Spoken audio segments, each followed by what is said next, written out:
Salam,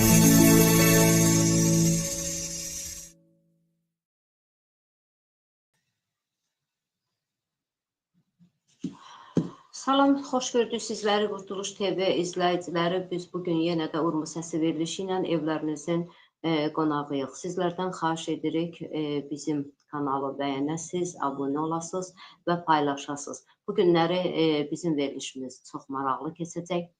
Azərbaycanda, bütöv Azərbaycanda və dünyada baş verən siyasi gedişlərdən, siyasi xəbərlərdən çalışacaq ki, sizi agah eləyək. Çox maraqlı olaylar olur Rusiya, İran arasında. Bu günləri bizim qonaqlarımız olacaq və əvvəlcədən sizdən üzr istəyirik ki, bu günləri bizim qonağımız Aslan bəy idi, Aslan İsabəyli. Çox təəssüflər olsun ki, o yolda, bilirsiniz ki, Azərbaycandan kənarda yaşayır. Bizə xəbər verdiyinə görə yolda gedərkən yolda qar uçqunu baş verib və trafikdə sıxışıb qalıb. Mənə dediyinə görə 3 saat idi, bir yerdə sıxışıb qalmışdılar. Aslan bəyə də buradan keçmiş olsun deyirik. Çox təəssüf ki, proqrama çatışa bilmədi. Amma bu günləri mənim həmkarım Akın bəy Dinməqani buradadır. Sonra bizim yenə də bir qonağımız olacaq Mehdi bəy Nərmani. Akın bəy, xoş gördük sizi. Xoş gördük sizi. Urmu Səsi verilişinin izləyiciləri. Axşamınız xeyirli olsun. Xoş gəldin. Akın bəy, bu günləri bilirsiniz ki, dünyada belə deyək ki, çox belə şok olaylar baş verir. Şok olaylar baş verir. Demək olar ki, dünya siyasəti dəyişilir. Yəni yerlər dəyişilir, müharibələr, savaşların yeri dəyişilir və burada da belə deyək də əl-altıların həmkarlarını satanlar var. Bunu indi verilişimiz irəlilədiyi qədər Mehdi bəydən sonra Azərbaycan Qurtuluş Partiyasının başqanı Eldar bəyi dəvət etmişik. Yəqin ki, o bizim təklifi qəbul edib gələcək. Bunu onunla tartışacaq. Sizə ilk öncə belə bir sualla müraciət eləmək istəyirəm, Güneyli kimi.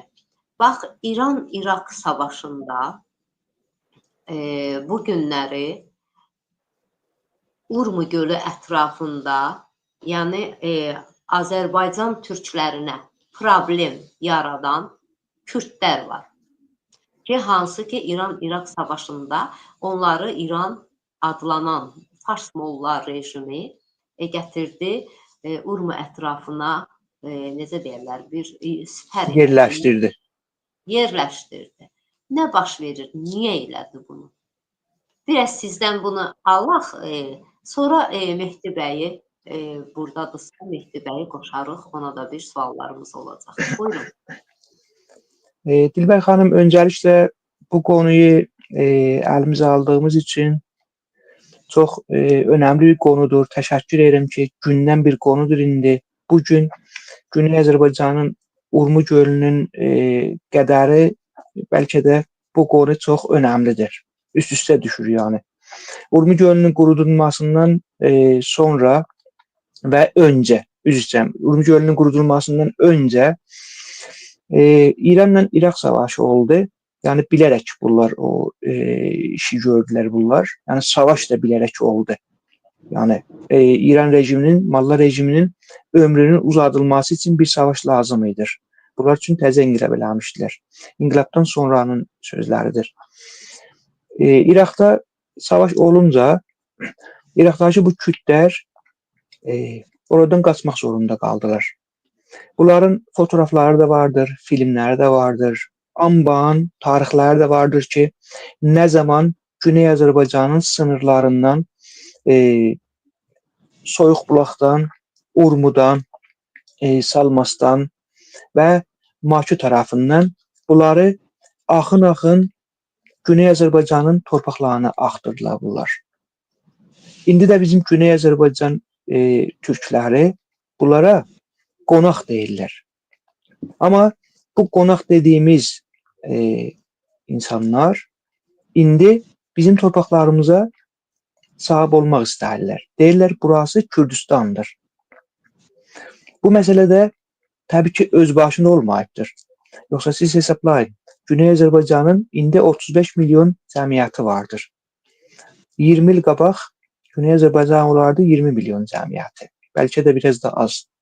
Necə oldu? Bu kütlər o zaman buraya gələndə barmaq sayısı qədər deməyək, yəni yalan olar. Amma çox az bir kənd böyüklüyü qədər idilər bunların buraya girməsi. Yəni hamımızı bir kənddə yerləşərdilər bunlar. Amma İran rejimi bunlara yer verdi, yurd verdi, bunlara iş verdi, bunları böyütdü və bunlar da təbii ki, sadəcə İran Molla rejiminin əli ilə deyil. Dünyada olan Türkə qarşı dövlətlər vardılar, Fransa kimi dövlətlər, İngilis kimi dövlətlər və bir çox dövlətlər ki, Türklə ziddiyyətləri var, müxalifətləri var, Türklə düşmənlikləri var, Türkdən qorxurlar. Bu kütlərin bizim Güney Azərbaycanda olmaqlarından himayət elədilər və dünya tərəfindən bunlara dəstək verildi ki, bura sizin yurdunuzdur. İndi söhbət buradadır. Bunlar nə üçün burada indi torpaq iddiası edirlər? Burada nə üçün bunlar gəliblər indi dünənləri bunlar Urmuda gəlib Navruz bayramını qutlayırlar. Dünyada hamı bilir, Kürdlər sünnüdürlər və sünnülər də heç vaxt Navruz bayramını qutlamayıblar bizim torpaqlarda. Kürdlərin 2 dənə qutlama törənləri olubdur. Biri Qurban bayramıdır, biri də Fitir bayramıdır. Yəni oruçluq bayramıdır, biri də Qurban bayramıdır. Bunlar Novruz bayramını qutlamayıblar. Heç bir zaman qutlamayıblar. Yəni biz özümüz güneydə olan zaman biz Novruz bayramında bu gün də yəni sabahları bayramdır. Sabah Navruz bayramıdır. Yəni yeni ilə biz giririk.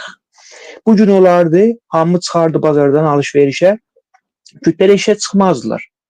Nə üçün çıxmazdılar? Çünki kütləri ilgiləndirmir bu məsələ. Kütlər durardılar, fəqət baxardılar. Şaşırardılar ki, insanlar niyə bir belən insana işə çıxır? Niyə bunlar yemək alırlar, şirniyyat alırlar? Niyə bunlar təzə paltar alırlar? Niyə bunlar qutluyurlar bu günləri? Demək, bunlar buranın yerlisi olmaq adına gərək bir dənə bir törənləri də olardır. Bu törən min illərdir ki, bizlərdə vardır və bu törəni biz qabaqda aparırıq. Türkiyədə bu törənlərdən təbii ki, himayət edirdi. Amma Türkiyə elə sən deyən bu Novruz bayramından himayət eləməz. Yəni, çünki onlar da sünnüdürlər, deyirlər, bizi ilgiləndirmir.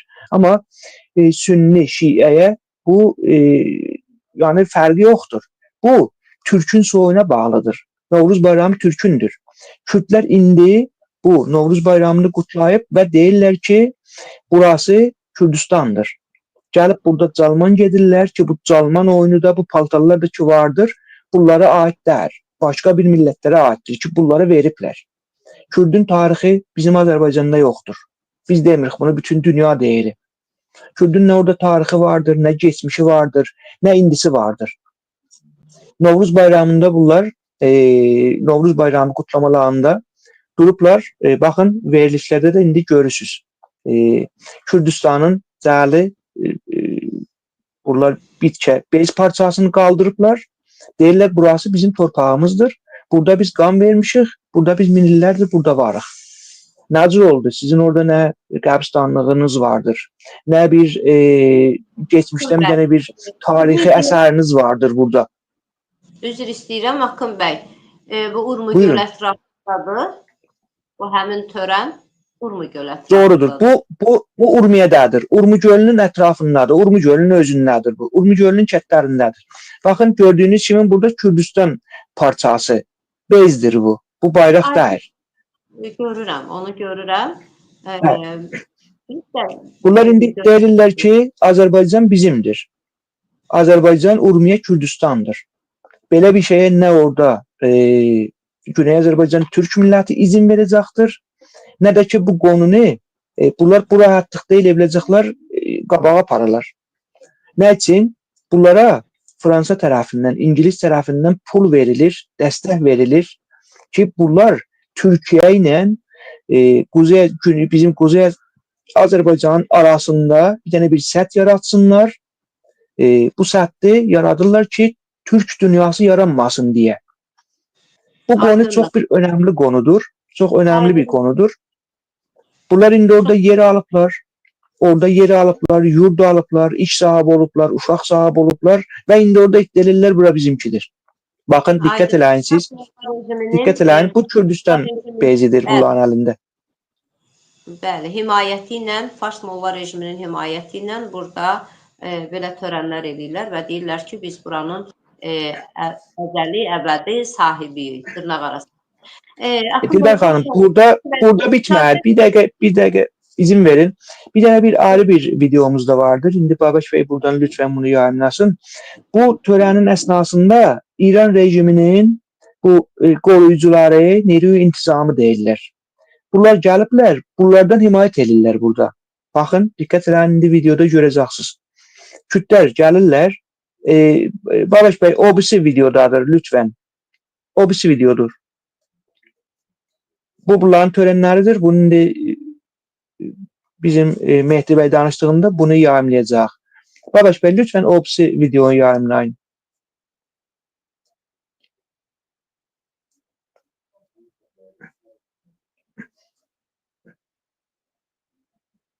Dilber Hanım, burada gördüğünüz kimi Kürtlərin burada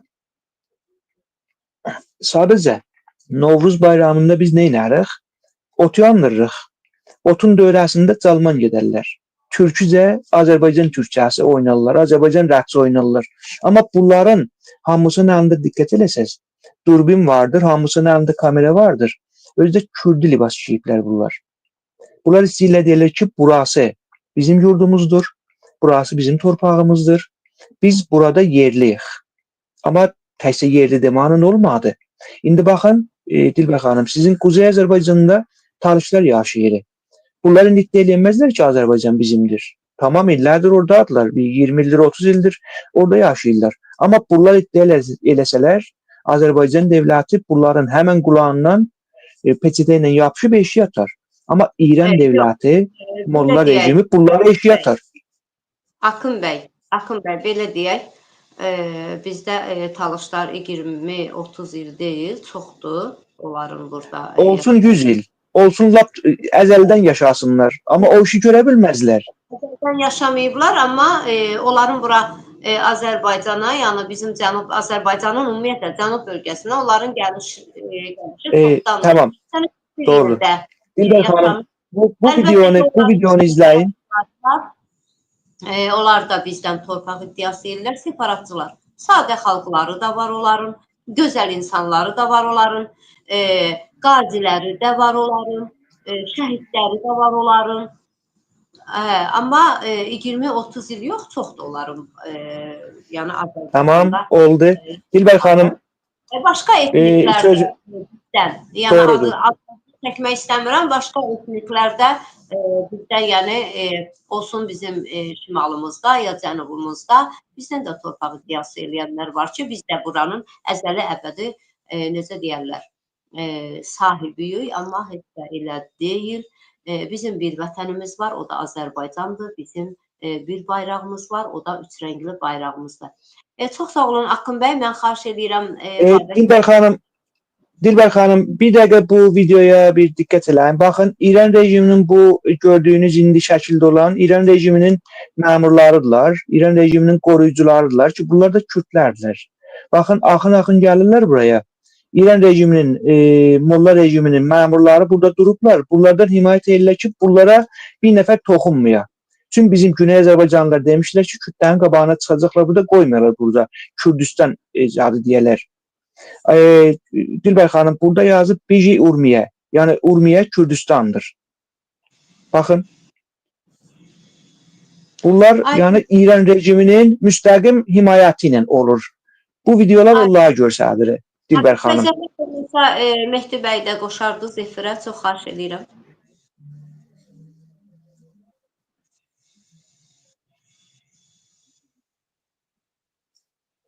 Barış bəy, sağ olun bu videonu yaydığınız üçün. Yine bunu verilişin esnasında bunları yine izleyeceğiz.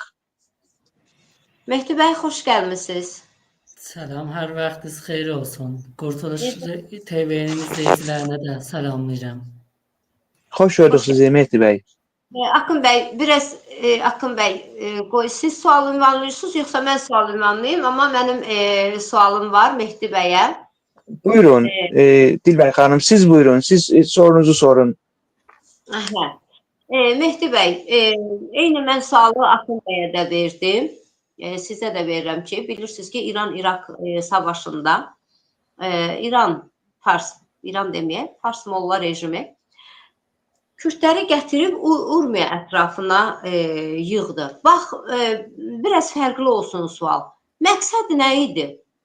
Bax, belə deyək də, hal-hazırda Mehdi bəy, hal-hazırda, yəni Urmiyada, Urmu gölüdə, Urmu ətrafı, ümumiyyətlə, yəni İran adlanan dövlətin ərazisindədir. İranın nə marağı var idi ki, gətirdi, Kürdləri ora yerləşdirdi. Bax, bunun nə xeyri var Fars Molla rejiminə? Ya və yaxud da ki, nə ziyanı var idi? Ümumiyyətlə, nə marağı var idi bu günləri, belə deyək də, ölkəsinin qərbində bu cür bir sorun yaşatdı. Ona, yəni sabahları bir savaş çıxarsa, yəni Urmu ətrafında Azərbaycan türkləri ilə Kürdlər arasında bunun nə xeyri olacaq Molla rejiminə? Buyurun. Baxın, biz məsələni gərək kökə gedək. Burada bizim başçılarımızın da yanlışları var. Biz gərək qeydaq dalıyıq. Pişəvəri zamanını Kükütdə gətdi, yerləşdirdi Soyuqbulağa, Qazi Məmmədlə anlaşdı və onlara bir cumhuriyyət qurdu. Bizim toprağımızda amma. Şahın əsarətindən qurtarmaq üçün. Və əvvəlimizci yanlışı biz başladıq. Amma bunun arxa planında nə var idi? O bir günlər çıxacaq ortaya.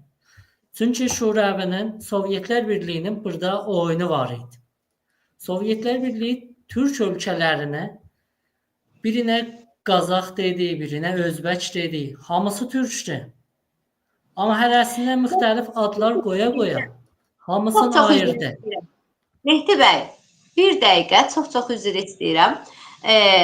Tamaşaçılar yanlış anlamasın, amma yəqin ki, bilərlər, amma bilməyənlərə demək istəyirəm ki, yəni Mehdi bəyin arxa fonda şəklində görürsünüz, Kürd PKK terror təşkilatının öncülləridir və onların arasında da Qasım Süleymanidir. Tam doğru, yaxşı açıqladınız Dilber Hanım. Mehdi bəy Büno Qasım Süleymaninin Kürd terror təşkilatı ilə əlaqəsi olmağını, faktını orada qeyd etmək istəyir. Buyurun. Yəni, yanlış anlamasın deyə mən izah verdim. Buyurun Mehdi bəy. Yox, burada işbirliyin qoydum ki, yəni, məsələ inkar edəməsinlər. Çünki Qasım Süleymani İranın dış işlər qüvvəsində çalışan birisi idi. Birinci numarasıydı. Və İranla YPG olsun, Peşmerge olsun, PKK olsun, PJK olsun işbirliği yapırlardı. İndi də yapırlar. Bizim o tarixi yanlışlıklardan sonra Cumhuri İslam'a İran-Irak savaşında Akın bəyin dediği kimi 1 milyon Kürdü gətdi yerləşdirdi. Və bu da İranın qazetələrində var. Sənəd olub bunlar. 1 milyon Kürdü Ərəqdan gətirdilər, yerləşdirdilər. Və indi də buna şahid oluruq yenə.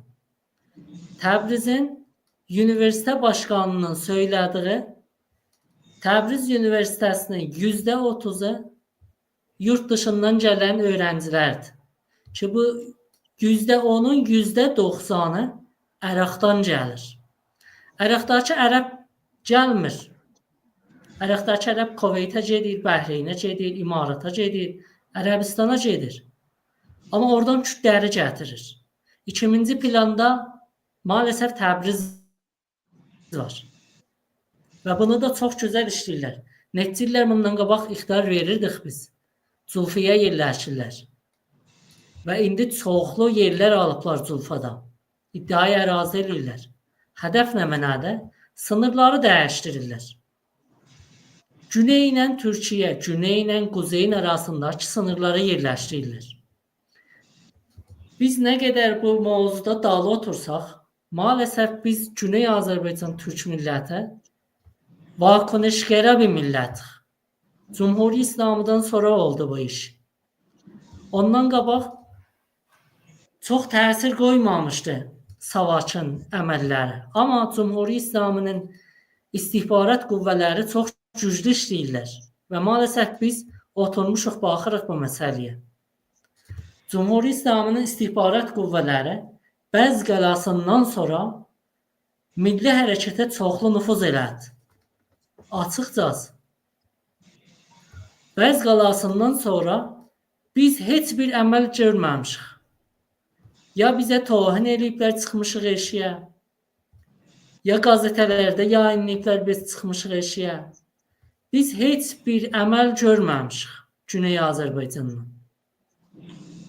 Və bu davam edir. Bu olaylar bölünürdü. İranın Əmniyyət Şurasında təsmin tutuldu. Pezeşkiyan bunu imzaladı və Urumiyədə kütlənin toplantısı qərar verildi. Biz də yayınladıqca bu gün toplantı olacaq. Amma Güney Azərbaycanın milləti maalesef bunun qabağını almır. 2 fərvərdinə qərar qoyub. Bu Cumhuri İslamının oyunudur. Çox açıq deyim. Bizimkilər, dediyimiz bizimkilər, mən bilmirəm bizim nəfərlərdir ya yox. Yenə başlayıblar təbliğata. Necə ki, intixabatı təbliğ elərlər, Pezeşkiyan gəldi bizim əleyhimiz işdir. Ya Şuriyə gəldilər, yenə bizim əleyhimiz işdirlər. 2 fərvərdində şubiyyə nəfərlərin, baxın, Azərbaycandan bir kişi gətiriblər, Tahirə. Tanıyırsınız, Noho xeyir. Bunu gətiriblər Urumiyədə, Noho xeyəcək. Etniki bir savaşa hazırlayırlar. Kontrolşədə bir savaş gedəcək. Çox yaxında olacaq bunlar. Kontrolşədə bir savaşı başlatacaqlar, iç savaşı. Ondan sonra Cumhuri İslamı şiddətlə sərkub eləyəcək tükləri. Namid eləyəcək. Yəni öndən bir proqram götürüblər. Və bu da işləyir. Biz bunun önündə durmalıyıq. Çox kritik işlər yapmalıyıq. Çünki çox gec qalmışıq. Hətta bəzən fikirləşir ki, insan çox zaman keçibdir bəzi məsələlərə. Amma yenə bəzi məsələlərin qabağını almaq olar. Bu məsələlərin üstündə təşkilatlar birləşməlidir. İlki bəy, üzr istəyirəm. Nohədiyənlə savaşın nə dəxli var? Mən anlamadım bunu. Nohədiyəni gətiriblər ki, savaş eləsin, yoxsa ruhlandırsın, savaşa ruh. 2 fərvərdində Böyük Nəmə Urumiyənin... Yəni bayramın ikisində Dilbər xanım. Bayramın ikisində yəni. 3 gün sonra. 3 gün sonra Urumiyədə bir toplantı qurublar. Özdə əlavə adını qoyublar. Heydəriyon toplantısı. Urumiyədə Heydəriyon yığışacaq. Bunu Urumiyənin Şura başqanı bir molla var, o danışır. Biz Türklərdən dəvət edirik, hamı yığışsın Urumiyə, görək biz çoxuq yoxsa kütlər. Bu qədər iddiaya qədər gəliblər. Sabah yox, 3 gündən sonra orada bir toplantı olacaq. Hər iki halətə də proqramı var Cumhuri İslamın. Cəmiyyəti az gətirə bilər, Kürt macərasını orada oynada bilər. Cəmiyyəti çox gətirə bilər, savaşı başlata bilər. Amma hər halətdə bu savaşı başlatacaq, etniki bir savaşı başlatacaq, kontrolşədə yürütəcək qabağa, şiddətlə sərkub eləmək. Çünki Kürdlərin tamamını özü gətdi, orada oynatdı, qeytərdi. Terrorçu bir təşkilat var, PEJAK, və onun bir ekonomi üyəsi var, Zindaşda. İranda Urumiyə bölgəsində çalışır. Türkiyədən çox fəalları İrana qaçırdı, edam eləyiblər. FBI də bunu arır. Yollamışdım bəlgəsini. O başda gələn nəfər idi ki, Cümhuri İslami ilə işbirliyi görür.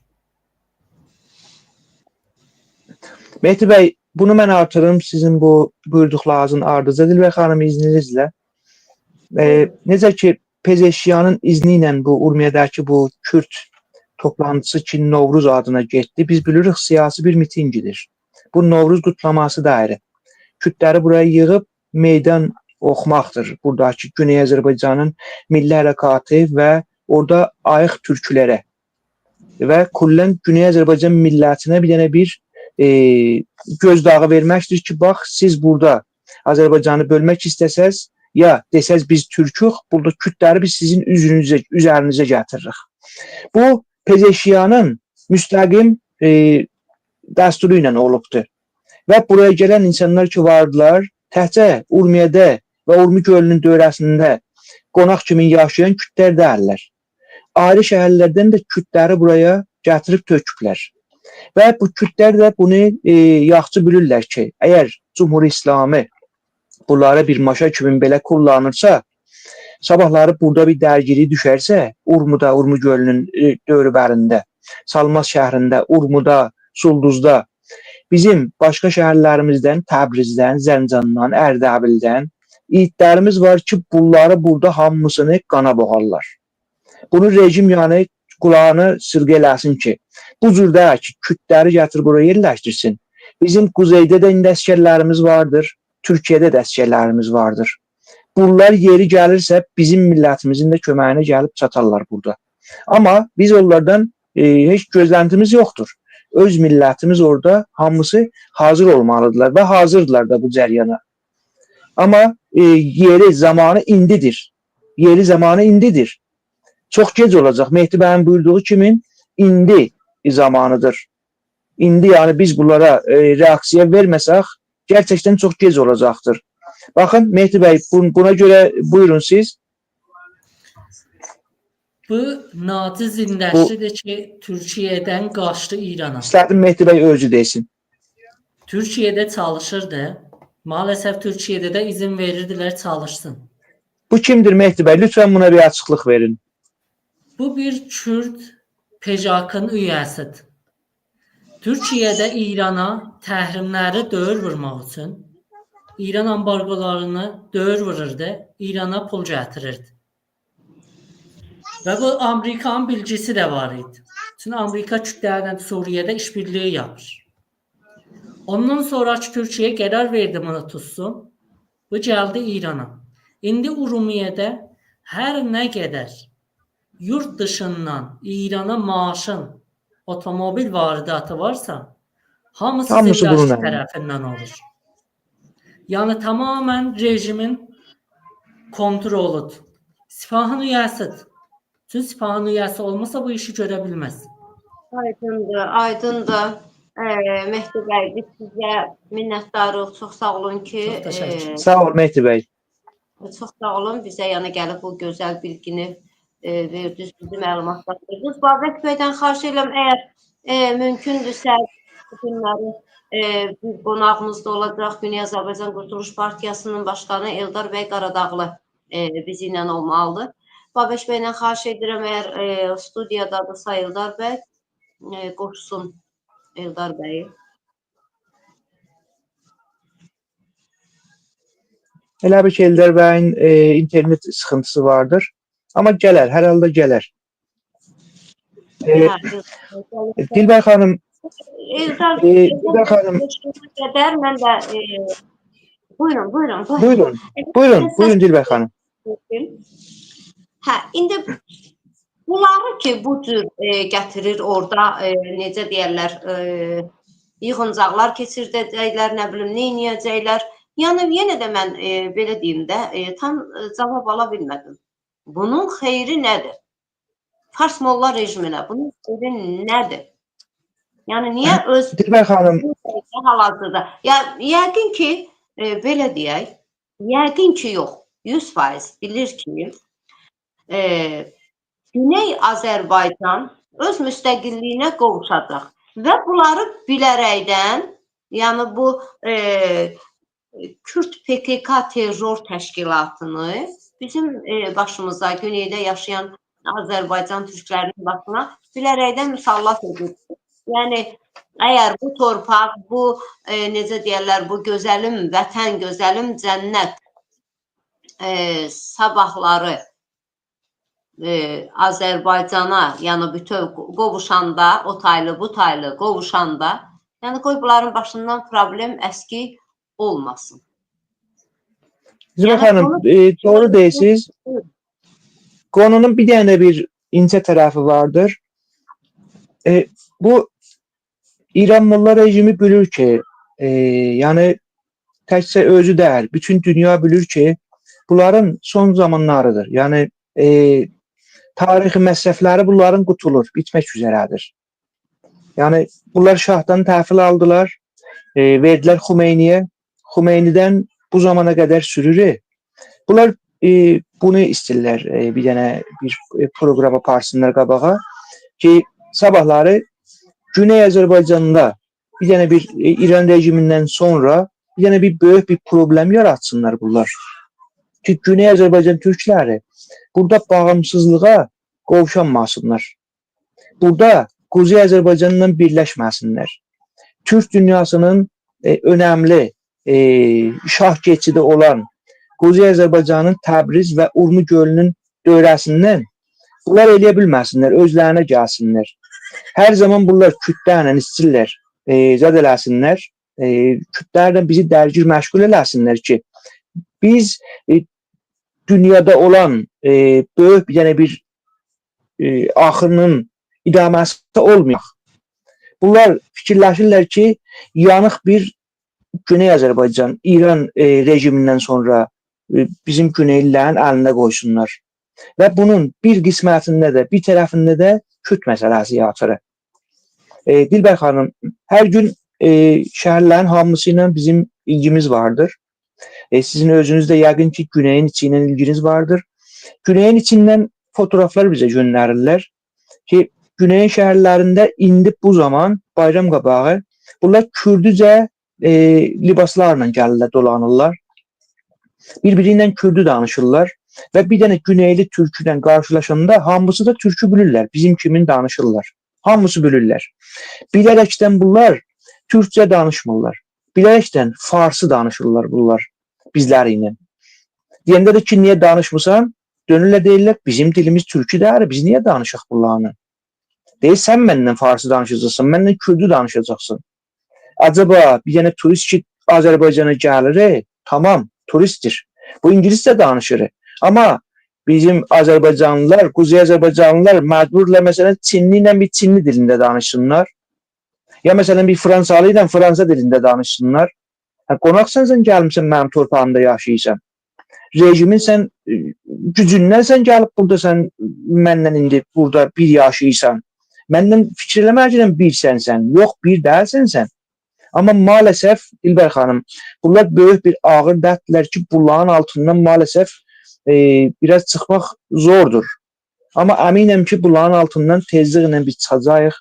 Bu cürdə qalmayacaq bizim bu durumumuz. Bəli. Buyurun Dilber xanım, sizdən eşidək. Siz bayaqları dediniz, mən inan ki, ürəyimdən keçirdirdim o şeyi. Dediniz, güneyin içində sizin də əlaqələr.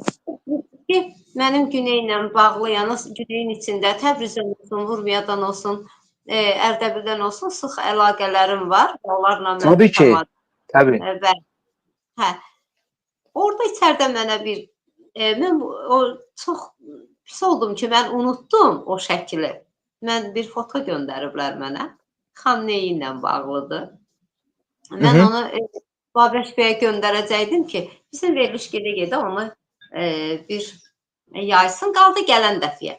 Gələn verilişimizdə mən mütləq belə çox, necə deyim, yəni o nəinki dini liderə, dini o Ayətullah Xamneyyə, Ayətullahya belə deyək də, yaraşmayan yox. Ümumiyyətlə, İslam dinin qəbul edən bir şəxsə, bir insana yaraşmayan bir şəkil göndəriblər. Amma inanın ki, Fotomontaj deyil. Fotomontaj deyil.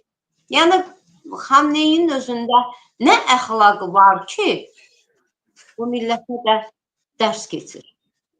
Görün o nədir bu? Biabırçı bir fikir mənə doğrudan da. Yəni insana yaraşmayan bir necə deyirlər bir şəkildir. Dəhşətli bir dərəcədə. İlber xanım, siz malladan siz nə gözləyirsiniz? Siz bir malladan 5 tümanlıq malla ki, qəbir üstündə, qəbristanlıqda gəlib ölüyə xutbə oxurdu, ondan nə gözləyirsiniz? Eldar bəy təşrif etdilər.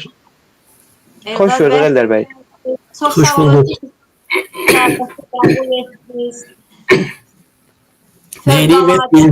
Çağırışımızı qəbul etdiniz. Bu günləri bilirsiniz ki, bizim Aslan İsabəyli olmalıydı. O da yol gedərkən qızğın rast gəlib, yollar kəsilib. Ona görə də çox sağ olun ki, bizim dəvəti qəbul etdiniz. Nə demək, vəzifəmizdir, görevimizdir. Lütf elədiniz Eldar bəy, sağ olun. Siz var olasınız. Mən sizin xidmətinizdəyəm. İcazə versiniz sadəcə sizin suallarınızdan öncə bilirsiniz ki, sabahları demək ki, İran adlanan ölkədə, özəlliklə bizim bölgəmizdə də, Güney Azərbaycanda da bayramdır. Ayın biridir. Oğuz bayramıdır. Təbii ki, Ərgənə gün, Oğuz və Yeni il bayramı sayılır. Biz də zaten dünənləri bütün soydaşlarımızı təbrik etmişik. 4 platformada ki, Azərbaycan Latin türkçəsi, Azərbaycan ərəb alfabetində və eyni zamanda Türkiyə türkçəsi və Farsça. Bu da geniş yayılıbdır. Hər halükarda bir daha buradan demək ki, yeni Günəş ilini təbrik edirəm. Bu yeni Günəş ili bizim üçün, bizim millətimiz üçün günəşli olsun. Bizim millətimiz üçün istiqlaliyyət, bağımsızlıq ili olsun.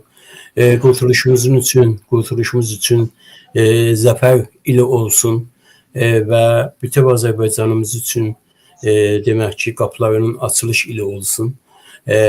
Biz dünyada gerçəkdən də çox zülmət, çox əziyyətlər çəkmişik və bu əziyyətlər üçün demək ki, istərsə Gülüstan anlaşmasında, istərsə Türkmençay anlaşmasında, istərsə bunların hər ikisindən öncə Kürəksal anlaşmasında 1805-ci ildə bizim belimizi qırıbdır, belimizi sındırıbdır, millət olaraq belimiz sınıbdır.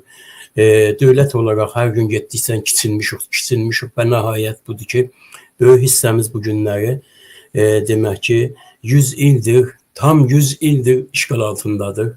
Həm mənəviyyətimiz, varlığımız və dövlətimiz, ordumuz demək olar ki, bütün sərvətlərimiz, yer altımız, yer üstümüz, ölülərimiz, şəhidlərimiz, atalarımız, babalarımız və gələcəyimiz işğal altındadır və biz bu gələcəyimizi qurtarmaq üçün çaba göstəririk və sizi də inanıram ki, demək ki, gecə-gündüz çalışırsınız bu yolda. Bu bütövlük bizim ideyamız deyil, bu bütövlük bizim haqqımızdır. Bu bütövlük bizim tarixdən gələn haqqımızdır və bu dediyim kimi yeni ildə onun açılışını arzu edirəm. Bayaqlar gözəl bir şey dedi, dəyərli Mehdi bəy və Mehdi bəy buyurdular ki, bizim sadəcə bir yolumuz vardı. Güney Azərbaycan demək ki, Türkləri olaraq, Azərbaycan Milli Hərəkatı olaraq bir yolumuz var, o da birliyimizdir. O birliyimizdir ki, ancaq bizi yaşadacaqdır. Bu birliyimiz olmasa, təbii ki, çəmbər altında olmuş bir vəziyyətimiz, bir durumumuz, bir dövlətimiz var, bir millətimiz vardır. Və bu hər gün geçdikcə düşmənlərimizin tərəfindən daralır. Zaten umaram ki, biz bu məsələ ilə bağlı tez bir zamanda yaxşı bir nəticələrə əl tapacağıq. Buyuruz, mən sizin xidmətinizdəyəm. Çox sağ olun Eldar bəy. Eldar bəy, Sağ olun Eldar bəy. Bunu nəzərə alıb suallara keçmək istəyirəm. Eldar bəy, bildiyiniz kimi deməli, Trumpla, Amerika prezidenti ilə Rusiya prezidentinin arasında bir danışıq olub, anlaşma olub. Yəni Ukrayna ilə Rusiya Trumpın vasitəsilə, yəni təklifi ilə savaşı bitirmək istəyirlər. Və Putin də ona, Trumpa deyib ki, yəni sən İran adlanan ölkəyə savaş aça bilərsən. Belə bir razılıq olub deyəsən aralarında. Bir sözlə, dolayısıyla desək, Putin öz əlaltısını, öz nökərini satıb Trumpa, Amerika Birləşmiş Ştatlarına satıb. Bu barədə nə bilginiz var, nə deyə bilərsiniz? Buyurun. Bu üzr istəyirəm. Bu məsələ bilirsiniz, biraz çox mürəkkəb məsələdir. Elə belə bir cümlə, iki cümlə ilə olmur. Bunun gərək keçmişindən ta indiyənə qədər bunu çəkib gətirəsən və Trumpla Putinin arasında hansı bir dostluqlar var? Trumpla Putinin arasında demək ki, necə deyim, 30 ilə yaxın, 30 ilə dayanmış bir dostluq var. Bir yaxınlıq vardı. Hətta Trumpın daha da həm Moskovada, həm Petersburgda, həm başqa bir yerlərdə bəlkə bizim xəbərimiz yoxdur ki, ilə necə deyim, o zamanın pilot borusu ilə, o zamanın demək ki, rəhbəriyyəti ilə ki, bu da, yəni Putin də orada KGB-nin ən önəmli şəxslərindən birisi idi. Bununla görüşübdür və o zamandan etibarən də bunlar bir-birini çox yaxşı bilirlər, yaxşı tanırlar. Və bu günlərdə, dünənki müzakirədə mən çox getmirəm ki, çox zamanımız da nəzərdə alaraq danışıram. Başlıqlar əsasında danışıram. Bu təbii ki, sabah yox, birisi gün bizim demək ki, Qurtuluşun sözü vardır. Orada da bu sözləri bir açacağıq daha doğrusu. Sadəcə istəyirəm sizin suallarınıza qısa bir ipucu vermiş olam. O budur ki, biz daha doğrusu bu iki şəxsin, bu iki zatın geçmişinə baxmalıyıq və geçmişdən indiyənə qədər bu iki ölkənin, özəlliklə iki dövlətin bir-birinə nə qədər ehtiyacı olduğunu nəzərdə almalıyıq. Çünki ikisi də sümürgə dövlətdir. İkisi də sümürgəçi imperiyadılar. Və bu sümürgəçi imperiyalar zaten istər-istəməz Sovet zamanında bir sosialist imperiyaydı.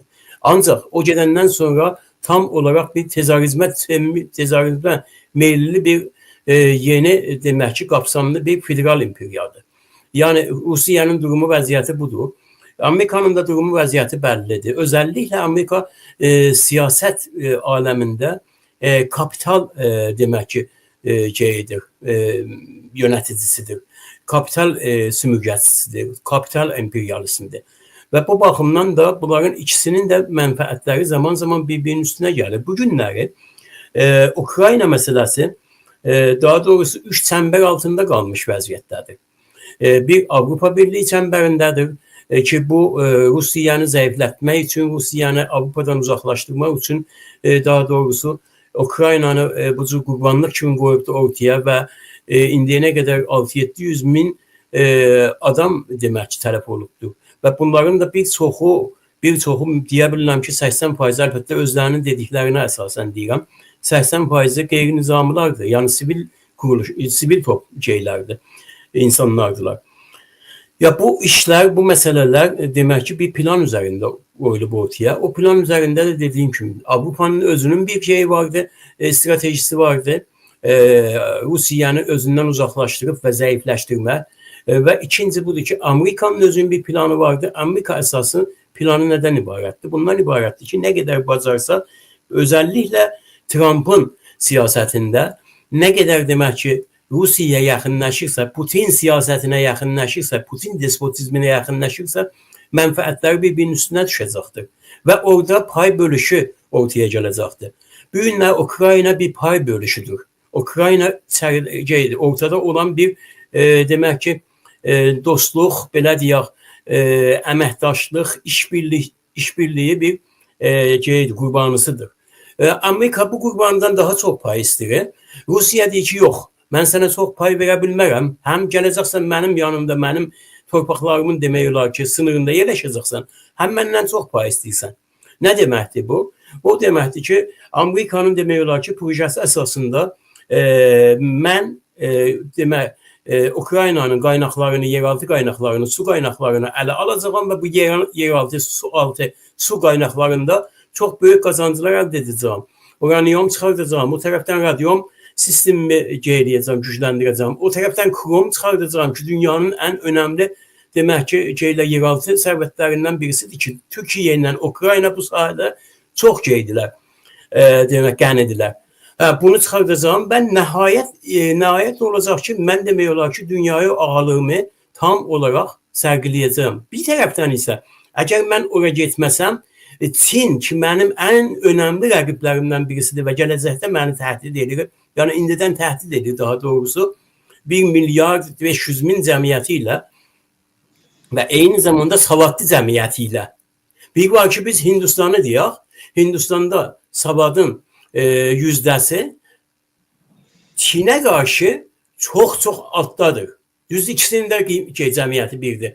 Bəlkə də sabahları demək Hindistan gəlib keçəcəkdir. Amma o əsas savad yüzdəsidir ki, bunları təmin edir. Və Çin də elə bir durumda, elə bir vəziyyətdə, elə bir potansiyeldə olan bir dövlətdir.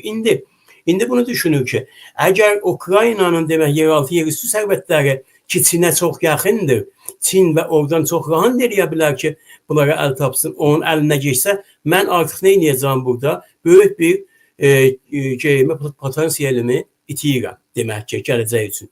O baxımdan indi bu iki rəqibin arasında bir vardı, alışveriş var. Sən yemə, mən yiyim davasıdır burada. İndi bu dünənki söhbətləri də heç bir səməri olmadı, heç bir səməri də olmayacaqdı zaten. İran'a gəlincəm, məsələ İran'a gəlincəm ki, İran burada sani, ikinci, üçüncü dərəcədədir. İranın əslində dərəcə bir burada rolu yoxdur. Çünki İranın rolu hələ gələcəkdədir. Hələ gələcəyə saxlayıblar bunlar. İndi Husiləri ki, İranın demək ki, ümidgahı olan təkcə İranın terror şəbəkəsi kimi görünürdü. Bunu vurmağa başladılar. Və bunu darmadağın eləyəndən sonra İranın demək olar ki, Suriyədə tamamen əli qopub, İraqda əli qopur. Ondan sonra Lübnanda, Filistində və sabahları Husilarda, Yəməndə yəni demək olar ki, bütün imkanlarını əldən verəndən sonra artıq özünə tay bir hakimiyyət, bir hükümət də Əfqanistanda vardı ki, özünə rəqib bilir İranı. Və İran da onu özünə rəqib bilir. Bunların heç bir zaman dostluqları olmayacaqdır. Və demək ki, İranı burada nə edəcək? Təhliyəcəkdir. İndi İranın içində olan bu çox ağır iqtisadi, ekonomi durumu, vəziyyətin ağırlığı da artıq demək olar ki, $1 100 min tümən. 100 bin tümənə yaxınlaşıbdır. Bu bir faciədir. Bu bir bəşəri faciədir. Təkcə bir dövlət üçün deyil, bəlkə dünya üçündür. Bu günləri İranın demək ki, 186 ölkənin içindəki bank sisteminə bağlıdır. İranın yeri yoxdur. Yəni mən bir günləri istəyəm ki, demək ki, birisinə buradan para göndərəm. Heç bir bank, heç bir vasitə ilə qəbul etmir onu. Yəni demək ki, bütün sıxnaşmalar hamısı əllərə veriblər və belə bir durumu, belə bir vəziyyəti ortaya gətiriblər. Ona görə də sizin sözünüzü qısaldım və üzr istəyirəm. Sualınızı qısa belə cavab verim ki, hal-hazırda İran Amerikanın birinci dərəcəli demək projesində deyil. Amma projesində deyil deyə bilmərik, çox böyük projesindədir və Ukrayna məsələsindən dərhal sonra və bu demək ki, hamıların, bu terror dəstələrinin tamamilə dəf olunmasından sonra ki, bilirsiniz də Qəzzəni də başlayıb demək olar, yenidən vurur və dünənləri İsrail gündə artıq demək olar ki, çox əcib bir faciə üz verir, çox əcib bir qətliam üz verir. Yəni bu qətliamları, bu soyqırımları göz görə Amerika ilə İsrail neynirlər? Bölgədə, məntəqədə yerinə yetirirlər. Hər nə olursa olsun, insan qırğımıdır bu. Hər kim olursa olsun, orada məsum uşaqlardılar ki, qırılırlar, dökülürlər, dağılırlar. Amma Amerika üçün və İsrail üçün bu məsələ bir projenin, yəni Orta Doğu projesinin demək olar ki, sürəcidir. Bu olmalıdır. Olmalıdır. Mənə deyir ki, tamam, 2-ci Dünya Savaşında 20 milyon cəmiyyət öldü, 20 milyon insan öldü, 20 milyon əhlil filan behman. Nə oldu ki? Unuduldu, yaddan getdi, yaddan çıxdı. Amma 2-ci Dünya Savaşından sonra bir Avrupa yarandı. Yəni, daha doğrusu bir fərqli bir Avrupa yarandı 2-ci Dünya Savaşından sonra. İki qutbluq yarandı. Onlar qaldılar, amma o 20 milyon demək ki, nə oldu? Unuduldu getdi. Hiroşima, Nagasaki, bunlar hamısı unuduldu getdi. Amma qalan nə idi? Siyasət idi ki, bu günlər dünyada deyirlər ki, Amerika dünyanın ən önəmli demək ki, bombasını, ən önəmli şeylərini, bu nüklərini əldə etmiş bir ölkədir. Nəysə, mən elə düşünürəm ki, burada mən bir sənə də getdim şeyə. Çünki sualınız o qədər qəliz idi ki, mən məcbur idim ki, ona bir balacanı haşiyə açmış olam. Mən elə düşünürəm ki, İranın çox yaxın zamanlarda da projesi başlayacaqdır və o projenin içində Güney Azərbaycan ən önəmli rollarından birisini oynayacaqdır. Bunu indidən bilməyimiz lazım. Doğrudan da Eldar bəy maraqlıdır ki, yəni orada savaş çıxarsa, İran adlanan dövlətdə savaş çıxarsa, doğrudan bizim Güney Azərbaycanın taleyi necə olacaq? Bu da bir ayrı konudur ki, yəqin ki, gələcək verilişlərdə mən mütləq sizi dəvət edəcəm və xahiş edirəm qəbul edeyim. Bu barədə mən sizlə söhbət edeyim. Sizin fikirləriniz çox maraqlıdır mənim üçün. Biz də efirin sonunu nəzərə alaraq, Eldar bəy, çox xahiş edirəm, mən sizə bir sual da verim. Bu bizim doğma qardaşımız olan Türkiyə ilə bağlıdır. Bizim kimi Əkrəm İmamoğlu'nu Türkiyədə həbs ediblər. Yəqin ki, eşitdiniz bu barədə. Türkiyə bağlı çox qısa, mən də sualı qısaldıram, sizə çox xahiş edirəm sualı qısaldıram. Türkiyəmizdə nələr baş verir? Yəni, qardaş ölkədə nələr baş verir? Əgər Axın bəyin də bu məsələ ilə bağlı bir əks sualı varsa buyursunlar, mən ikisinə bir cavab verim. Ben de Eldar Bey haberleri izleyirdim.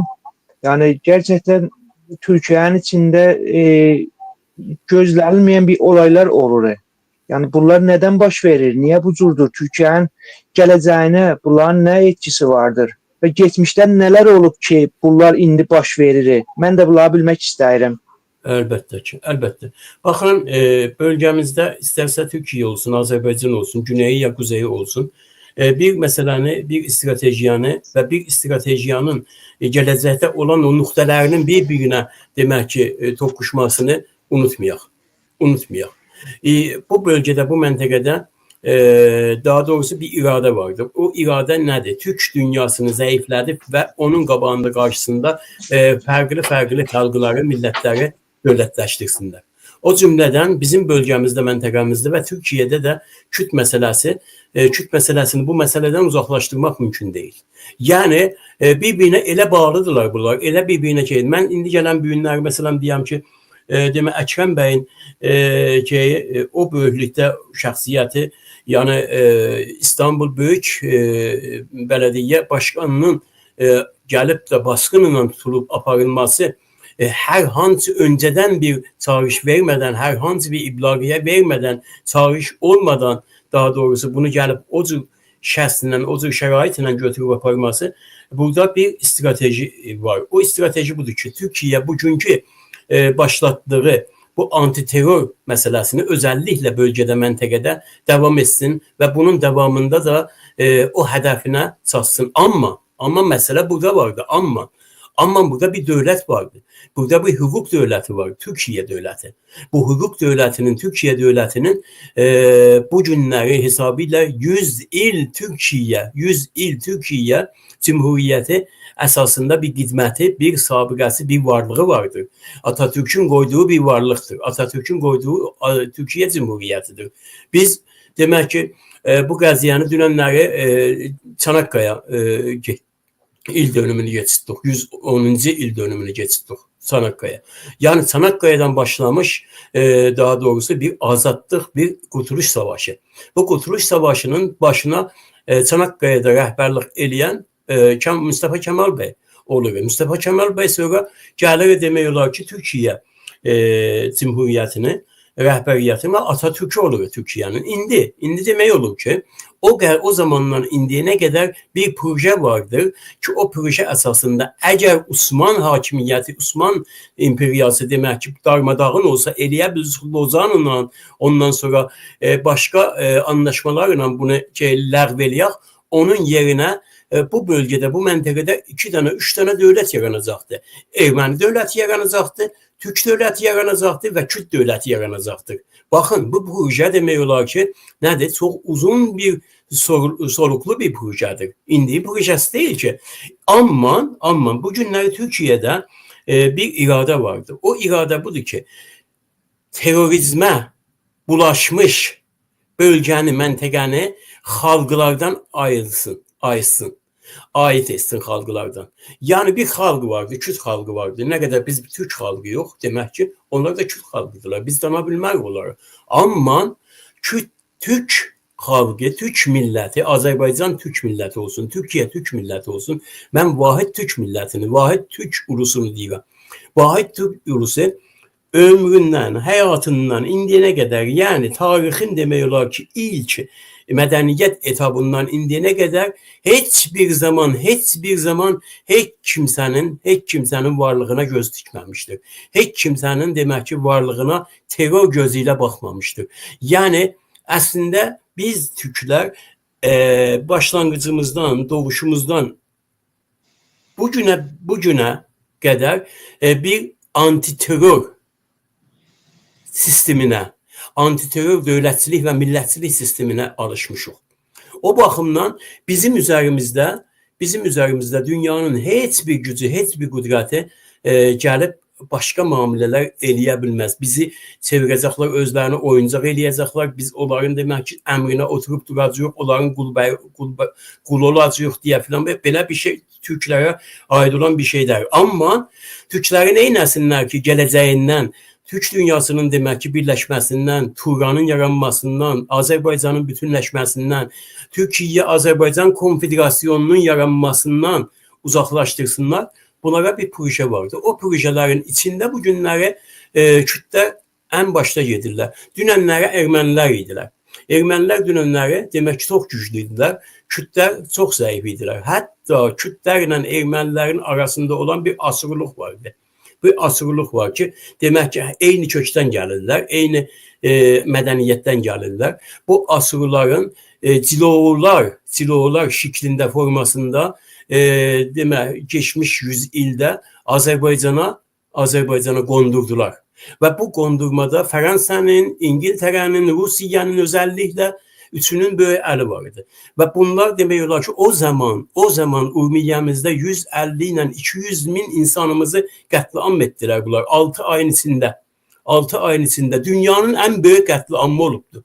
Gözümüzün qabağında bizim atalarımızın, babalarımıza olan qətliamdır. Amma heç kim bunu bilmir. Heç kim bunu. Çünki niyə?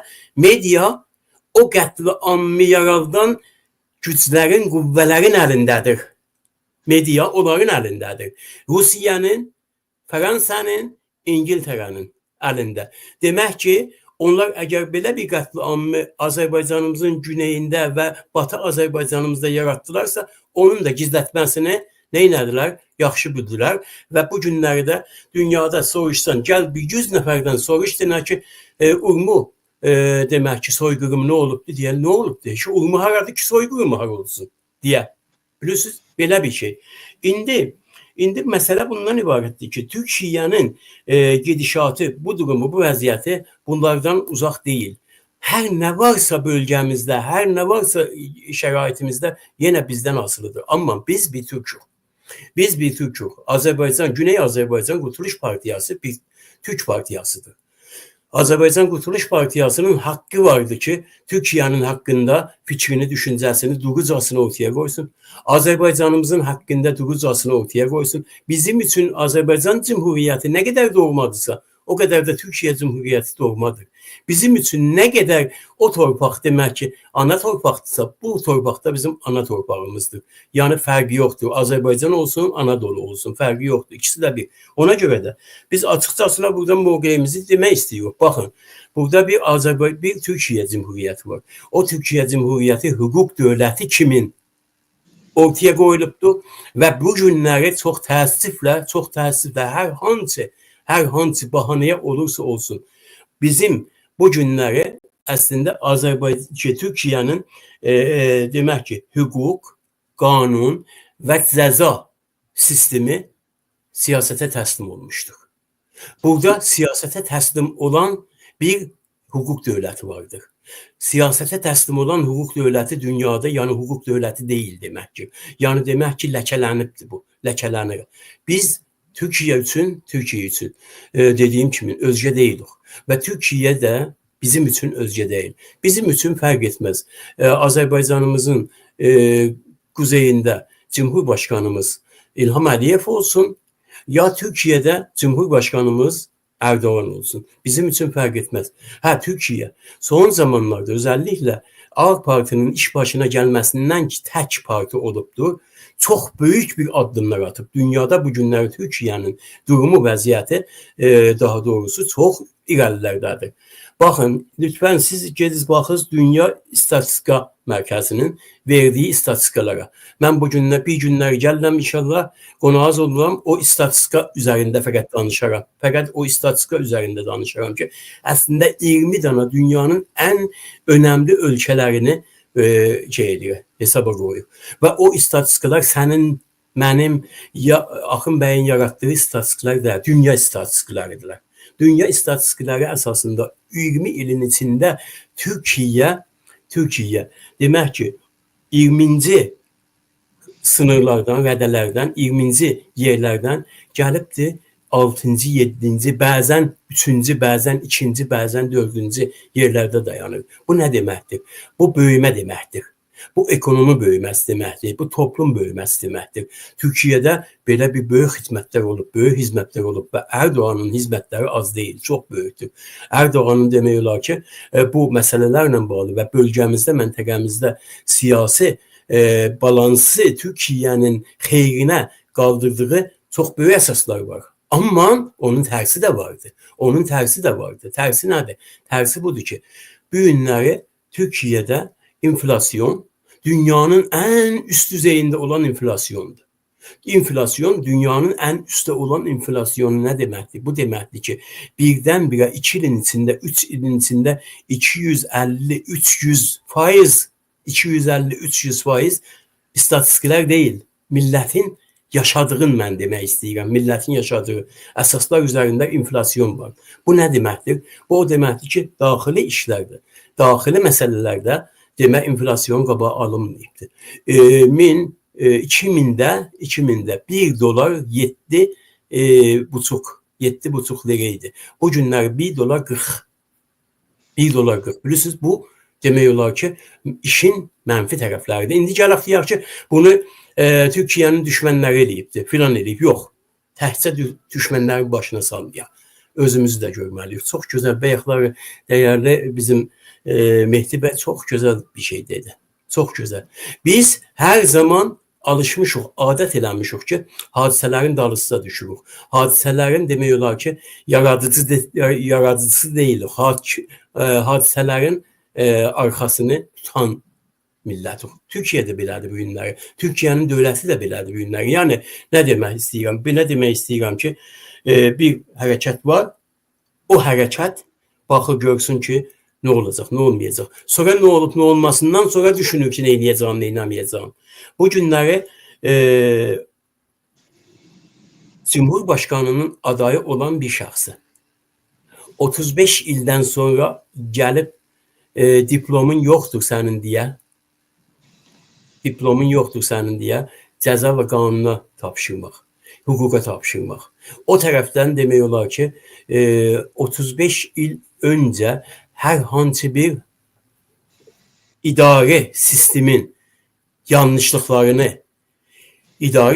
yanlışlıqlarını birisinin bir adayın başına salmaq bu nə deməkdir? Bu o deməkdir ki, o adaydan qorxulur. Bu o deməkdir ki, o aday çox ciddi adaydır. Və bu adayı aradan qaldırmaq üçün mütləqa buna papış tikmək lazımdır.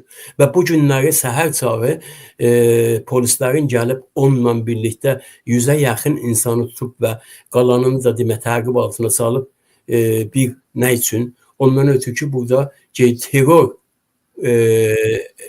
örgütlənmə rəhbəriyyəti var deyə belə bir şey. Əgər bu terror rəhbəriyyəti varsa, bu iki dövr İstanbul kimin yeri neyniyibdir? Erdoğan'dan və onun partisindən qazanıbdır.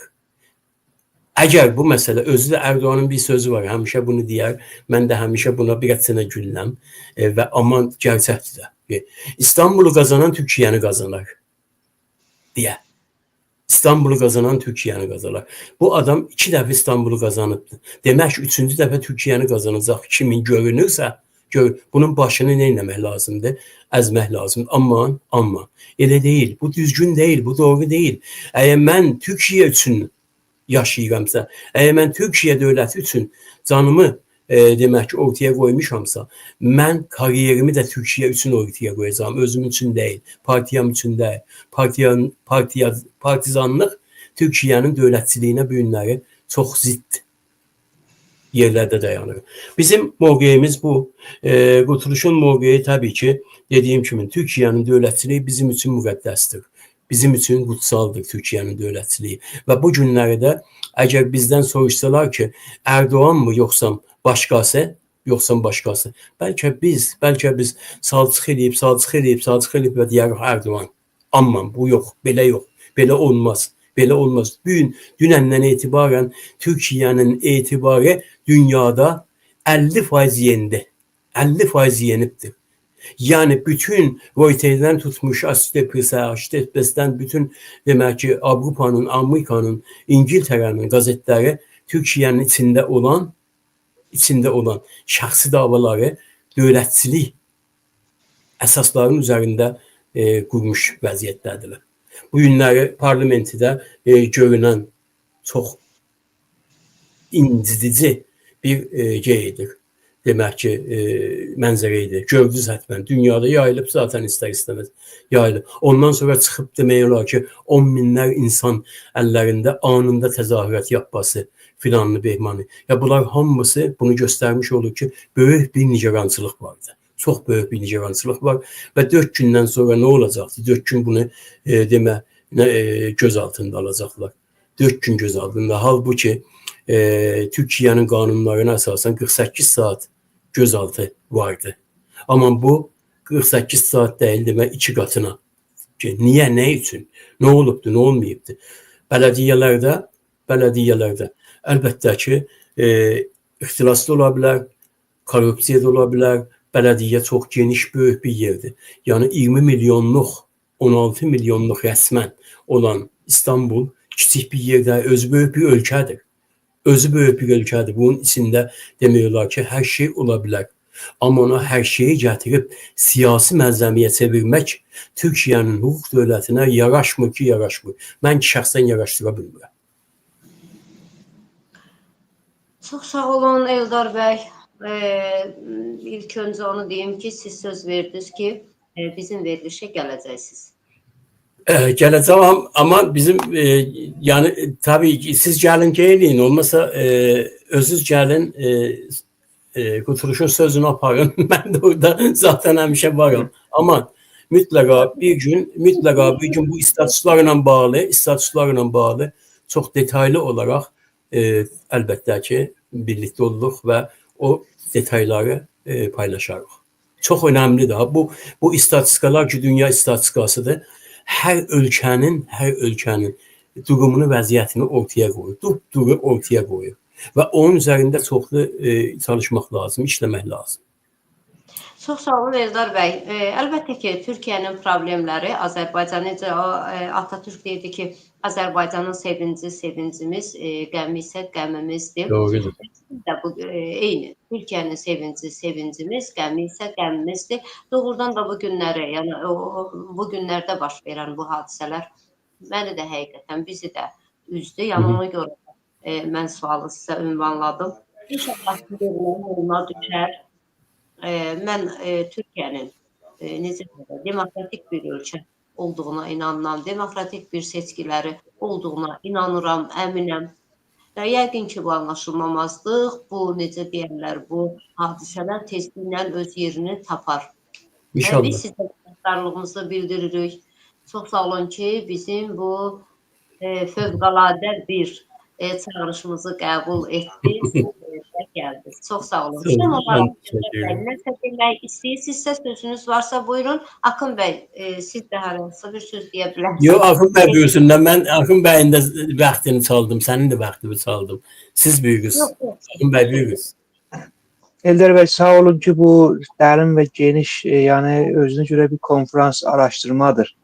Var olun, əminəm ki, Güney Azərbaycanın Urmu Səsi izləyiciləri bunlardan çox yararlanıblar və bundan sonraki proqramlarımızda da lütfən bizim qonağımız olun Eldar bəy, sizdən yararlanaq. Dilbər xanım, bilirəm ki, verilişimizdən bir 15 dəqiqədən nərdeysə keçib zamanından və biz hələlikləşmək zorundayıq. Mən də bu vasitə ilə sabahları Oğuz bayramını, Ergenekon bayramını, Yeni il bayramını bütün Güney Azərbaycan Türk millətimizə uğurlu olsun, xeyirli olsun və arzu edirik ki, bu İran rejiminin, Cumhur İslamının şərrindən bu təzə ildə xilas olaq və öz bağımsızlığımıza doğru addım ataq. Sağ olun Dilbər xanım, sizdən də təşəkkür edirəm. Çox bir gözəl veriliş idi. Mənim üçün yeniliklər var idi. Çox sağ olun, var olun. Bütün Azərbaycanı, bütün Turanı, Ergenekon bayramı münasibəti ilə təbrik edirəm. Gözəl bayramlara. Akın bəy, siz də sağ olun. Çox sağ olun. Hələlik, əsən qalın. Siz də.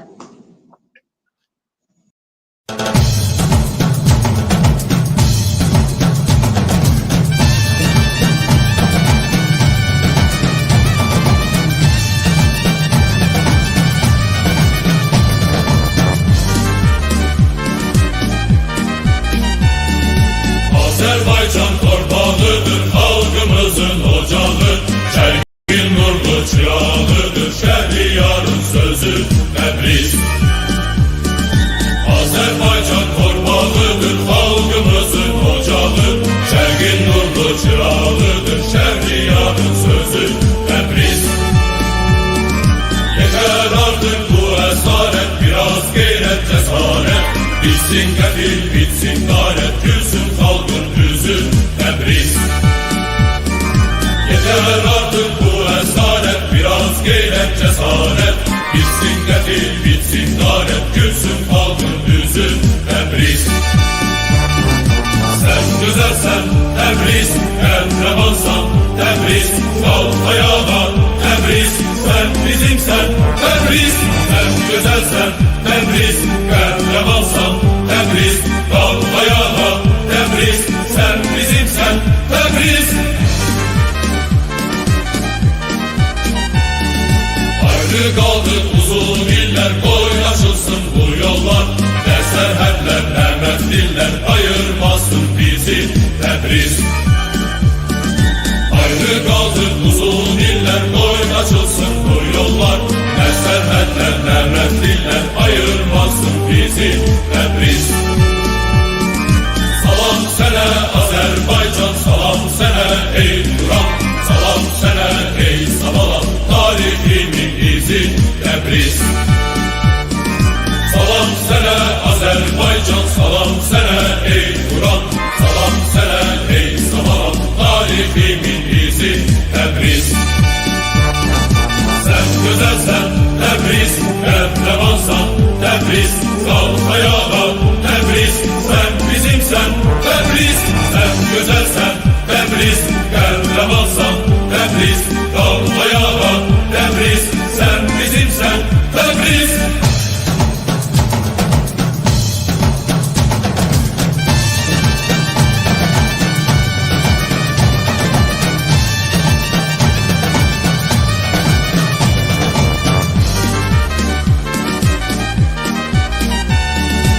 Azerbaycan torpağıdır, halkımızın ocağı, çerkin nurlu çırağıdır, Pərəstlərin sazı Təbriz. Azerbaycan torpağıdır, halkımızın ocağı, çerkin nurlu çırağıdır, Pərəstlərin sazı Təbriz. Yeter artık bu esaret, biraz gayret cesaret, bitsin kefil, bitsin garet, gülsün halkın yüzü Təbriz. Yeter artık bu esaret, biraz gayret cesaret, bitsin kefil, bitsin garet, gülsün halkın yüzü Təbriz. Sen güzelsen Təbriz, kahramansan Təbriz, kalk ayağa Təbriz, sen bizimsen Təbriz. Sen güzelsen Təbriz, kahramansan Təbriz, kalk ayağa Təbriz,